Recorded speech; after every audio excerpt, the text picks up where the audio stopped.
करेंगे 21 मई से बनने वाले करंट अफेयर के सभी इंपॉर्टेंट क्वेश्चंस।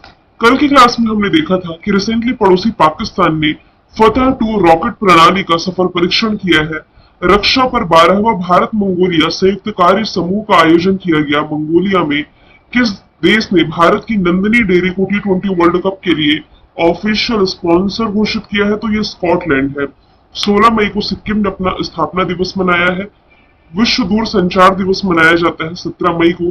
पद्मश्री से सम्मानित लेखिका मालती जोशी का रिसेंटली निधन हुआ। लॉरेंस वोंग जो कि सिंगापुर के प्रधानमंत्री के रूप में शपथ ले लिए हैं। सीबीआई में अतिरिक्त निदेशक के रूप में AYV कृष्णा और N वेणुगोपाल की नियुक्ति की गई है। मेघालय की पहली महिला डीजीपी बनी है इदाशिशा नोंगरंग। और किस खिलाड़ी ने अंतरराष्ट्रीय फुटबॉल से संन्यास लिया है? तो ये है सुनील छेत्री। चलिए शुरू करते हैं आज का हमारा पहला सवाल जो कि स्पोर्ट्स से ही रिलेटेड है।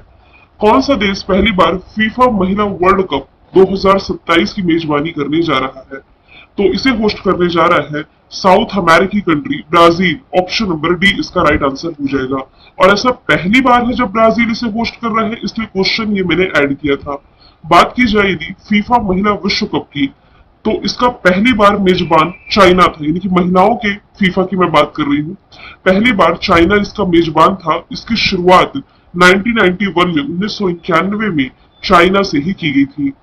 महिला फुटबॉल वर्ल्ड कप अब तक देखा जाए तो 9 बार खेला गया है, जिसमें कि 4 बार अमेरिका ये चैंपियन रही है। जर्मनी की टीम 2 बार महिला विश्व कप अपने नाम कर चुकी है। बात यहाँ पर की जा रही फीफा की, federation international the football association की, तो मैं आपको बता दूं 1904 ये इसका फॉर्मेशन ईयर है। ज्यूरिख स्विट्जरलैंड में इसका हेडक्वार्टर है। शॉर्ट में मैंने स्विट्जर लिख दिया है। और वर्तमान में इसके जो अध्यक्ष हैं, जो हेड है, ये हो जाएंगे गियानी इन्फैंटू। इनका नाम भी आपको याद रखना है।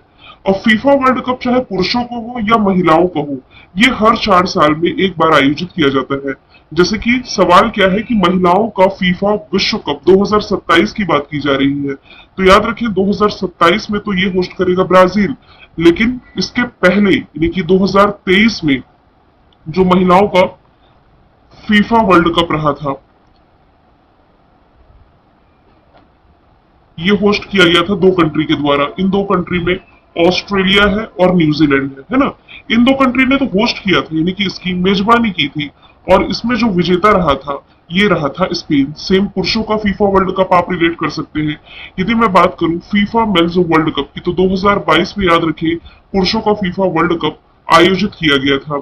इसे होस्ट किसने किया था? तो ये कतर ने होस्ट किया था, जिसमें कि विजेता कौन रहा था? विजेता रहा था अर्जेंटीना, लियोनेल मेसी की अगुवाई में। और अर्जेंटीना ने फ्रांस को हरा करके ये खिताब अपने नाम किया। तो मैंने कहा कि पिछला फीफा महिलाओं का हुआ 2023 में, तो 4 साल प्लस करेंगे तो 2027 में अब होस्ट करेगा ब्राजील। सेम वैसे ही पुरुषों का फीफा वर्ल्ड कप हुआ 2022 में, तो अब इनका कब होगा? 2026 में।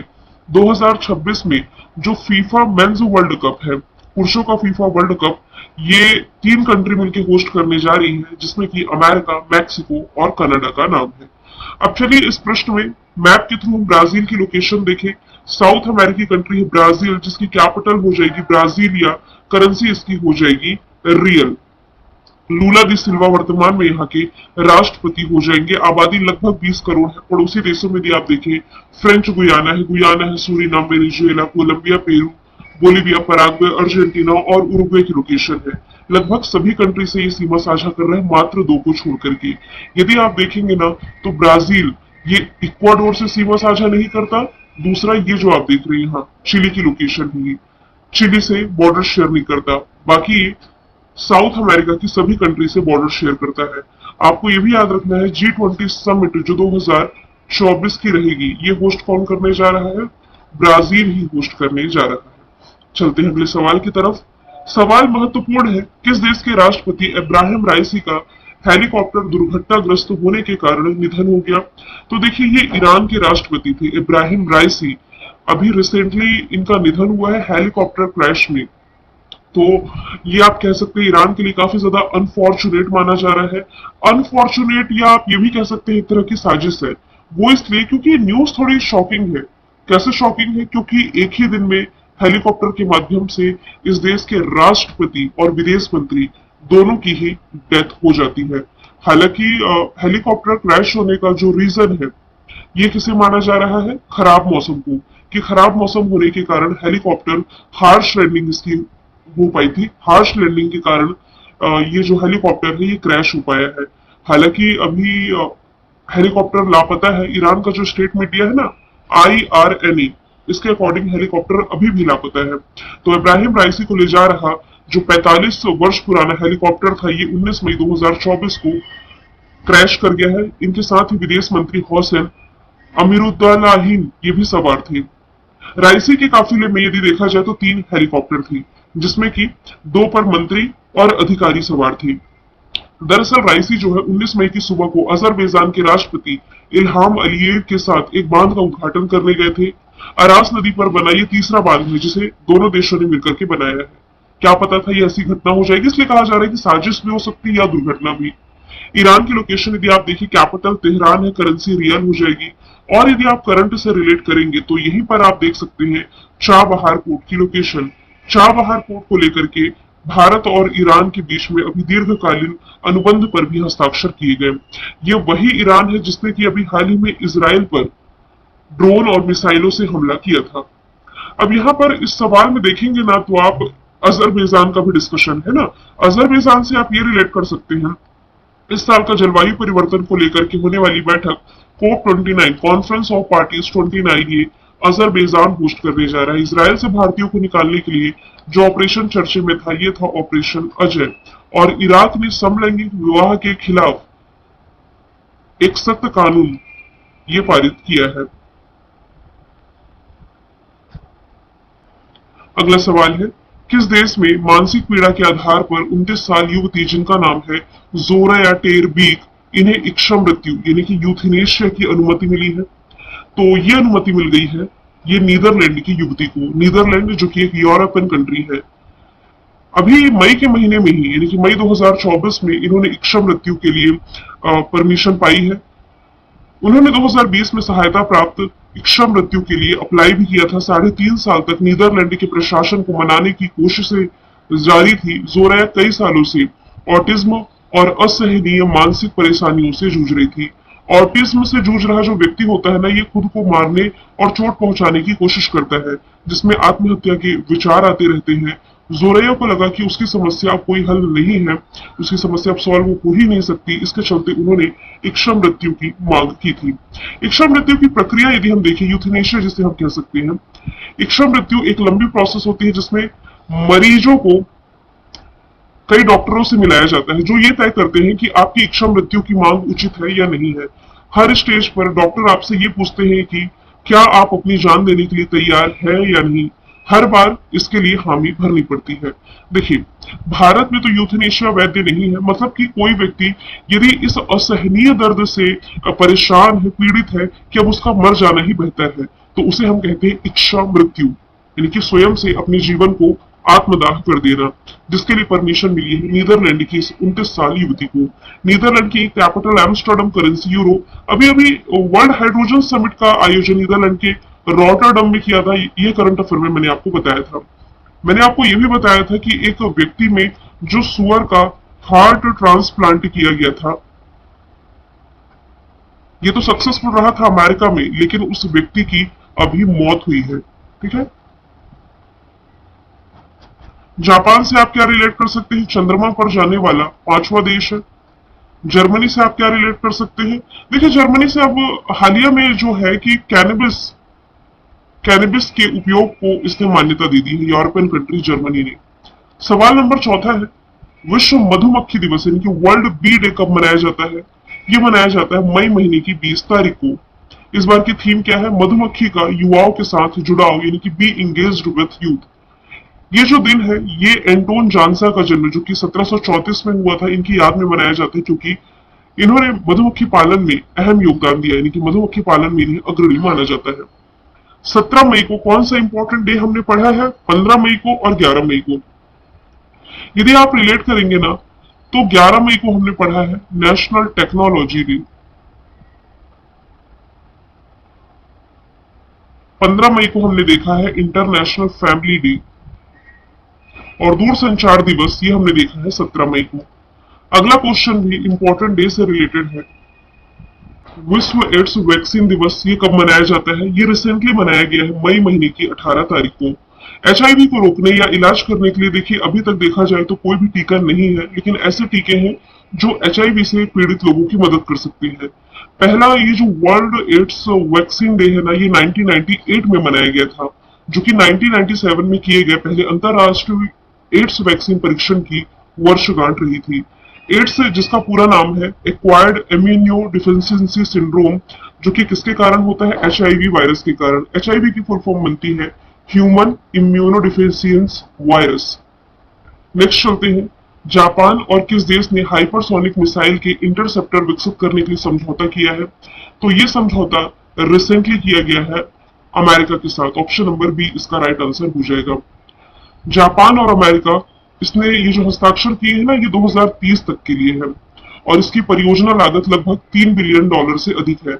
इस पहल का उद्देश्य है हाइपरसोनिक मिसाइलों के खिलाफ रक्षा क्षमताओं को मजबूत करना है, जो कि चाइना और नॉर्थ कोरिया के साथ बढ़ते तनाव के बीच ध्वनि की गति से 5 गुना अधिक यात्रा कर सकते हैं। अब ये बात है कि जापान समझौता किया अमेरिका के साथ। मैप में आप देख सकते हैं अमेरिका की location, capital Washington DC, currency dollar, Joe Biden राष्ट्रपति है, यहाँ की वाइस प्रेसिडेंट का नाम है कमला हैरिस, जो कि भारतीय मूल की है। कुछ बेसिक फैक्ट्स यदि हम देखें ना, तो अमेरिका का जो आधिकारिक नाम है the United states of America है। 4 जुलाई को ब्रिटिश साम्राज्य से स्वतंत्रता दिवस ये मनाता है और अलास्का अमेरिका का बड़ा हिस्सा है यदि आप देखें, जो कि पहले रशिया के क्षेत्राधिकार में आता था, अब अमेरिका का हिस्सा है। अब अमेरिका की कुछ करंट अफेयर यदि हम देखें तो ये भारत को 31 प्रीडेटर ड्रोन बेचने जा रहा है। स्टार्टअप फंडिंग वर्ल्ड रैंकिंग में अमेरिका टॉप पर है। भारत अमेरिका के बीच में जो एक्सरसाइज होती है वज्र प्रहार मेघालय की उमरोई में हुई, ये 2023 वाली है। फिनटेक यूनिकॉर्न के मामले में अमेरिका टॉप पर है। भारत के बाहर भीमराव अम्बेडकर की सबसे बड़ी प्रतिमा मैरीलैंड अमेरिका में ही इसका उद्घाटन किया गया है। अगला सवाल है, एलॉर्डा कप 2024 में महिलाओं के 52 किलोग्राम के कैटेगरी में मुक्केबाजी में गोल्ड मेडल किसने जीता है? तो देखिए 52 किलोग्राम की कैटेगरी में ना ये जीता है निखत जरीन ने। सबसे पहले मैं आपको बताऊं इस एलॉर्डा कप के बारे में, तो इसका जो आयोजन है ये कजाकिस्तान मुक्केबाजी महासंघ द्वारा किया जाता है। ये एक अंतरराष्ट्रीय मुक्केबाजी टूर्नामेंट है आप कह सकते हैं। इसमें कई कैटेगरी में विजेता रही हैं, जिसमें कि 52 किलोग्राम की कैटेगरी में तो निखत जरीन है। अगले सवाल में मैंने लिखा है कि 48 किलोग्राम की कैटेगरी में मुक्केबाजी में गोल्ड मेडल किसने जीता है? तो इसका आंसर हो जाएगा मीनाक्षी। ऑप्शन नंबर सी इसका राइट आंसर है। मीनाक्षी ने 48 किलोग्राम की कैटेगरी में ये अवार्ड अपने नाम किया है और मीनाक्षी ने भारत को इसके लिए पहला गोल्ड भी दिलाया है। आगे चलते हैं। अच्छा, किसे हराया है तो ये भी मैं बता देती हूँ। निखत जरीन ने कजाकिस्तान की जजीरा उराक बायूबा को हरा करके, जबकि जो मीनाक्षी है, मीनाक्षी ने हराया है उज्बेकिस्तान की रहमोनोवा सैदाहोन को हरा करके। नेक्स्ट है Time Higher Education Young University Ranking 2024 में अभी टॉप 100 की लिस्ट में कितने भारतीय यूनिवर्सिटीज को स्थान दिया गया? तो टॉप 100 में तो देखिए केवल 2 ही यूनिवर्सिटीज को इसमें स्थान दिया गया है। Times Higher Education Young University Ranking है 2024 की। इस वर्ष की रैंकिंग में विश्व भर के 670 से अधिक विश्वविद्यालय शामिल थे। टॉप 100 में केवल 2 भारतीय, महात्मा गांधी विश्वविद्यालय केरला में है 81 नंबर पर है और अन्ना विश्वविद्यालय चेन्नई में है 96 प्लेस पर है। सिंगापुर की जो नानयांग टेक्नोलॉजिकल यूनिवर्सिटी है लगातार दूसरे वर्ष इसमें टॉप पर है। इस रैंकिंग में विश्व के सर्वश्रेष्ठ विश्वविद्यालयों को जो लिस्ट दी गई है जो 50 वर्ष या उससे कम आयु की है, यानी कि बहुत ज्यादा पुरानी नहीं है जो। नेक्स्ट है, हाल ही में IIBX का ट्रेडिंग क्लियरिंग सदस्य बनने वाला भारत का पहला बैंक कौन बना है? तो ये रिसेंटली बन गया है state bank of India SBI। SBI gift city का मतलब होता है Gujarat international finance tech city, है ना। इसमें इंडिया इंटरनेशनल बुलियन एक्सचेंज, ये है IIBX की फुल फॉर्म। तो IIBX का पहला ट्रेडिंग कम क्लियरेंस सदस्य बना है SBI। ये पहला बैंक है जिसने की बुलियन ट्रेडिंग में अपनी IFSC बैंकिंग इकाई की क्षमताओं को बढ़ाया है। अब यहाँ पर जो टर्म लिखा हुआ IFSC इसकी फुल फॉर्म बनती है Indian financial system code. SBI की स्थापना 1 जुलाई 1955 में हुई। मुंबई महाराष्ट्र में हेडक्वार्टर। दिनेश कुमार खारा वर्तमान में हो जाएंगे इसके अध्यक्ष। आपको ये भी याद रखना है एसबीआई के जो ब्रांड एम्बेसडर हैं ये कौन हो जाएंगे, महेंद्र सिंह धोनी हो जाएंगे। बात की जाए यदि एचडीएफसी बैंक की और आईसीआईसीआई बैंक की, दोनों का ही हेडक्वार्टर है जो मुंबई महाराष्ट्र में है। केवल पंजाब नेशनल बैंक का मुख्यालय यहाँ से हो जाएगा दिल्ली में। हालांकि एचडीएफसी से आपको ये रिलेट करना है कि लक्षद्वीप में ब्रांच ओपन करने वाला ये पहला निजी बैंक बना था। चलिए प्रसिद्ध व्यक्तित्व और उनके नामों को यदि हम देखें, खान अब्दुल गफ्फार खान, बादशाह खान या सीमांत गांधी के नाम से इन्हें जाना जाता है। एम के गांधी को बापू, वल्लभ भाई पटेल भारत के लौह पुरुष कहलाते हैं। बाल गंगाधर तिलक लोकमान्य के नाम से, लाला लाजपत राय पंजाब केसरी, विपिन चंद्र पाल बंगाल टाइगर, सरोजिनी नायडू भारत की कोकिला, स्वर कोकिला ये लता मंगेशकर कहलाती थी ना। दादा भाई नौरोजी भारत के ग्रैंड ओल्ड मैन यानी कि grand old man of India. Rajendra Prasad देश रत्न आजाद शत्रु, सीआर दास देशबंधु, रविन्द्रनाथ टैगोर विश्व कवि और कवि गुरु। मैंने कल आपसे पूछा था इफ्को के अध्यक्ष कौन बने, दिलीप संघानी राइट आंसर था। आज का सवाल है केदारनाथ यात्रा 2024 के संचालन के लिए पुलिस के द्वारा जो ऑपरेशन चलाया गया इसका नाम तो आप बताएंगे। सभी ऑप्शन जो आपको ऑपरेशन वाले दिख रहे हैं आपको रिलेट कर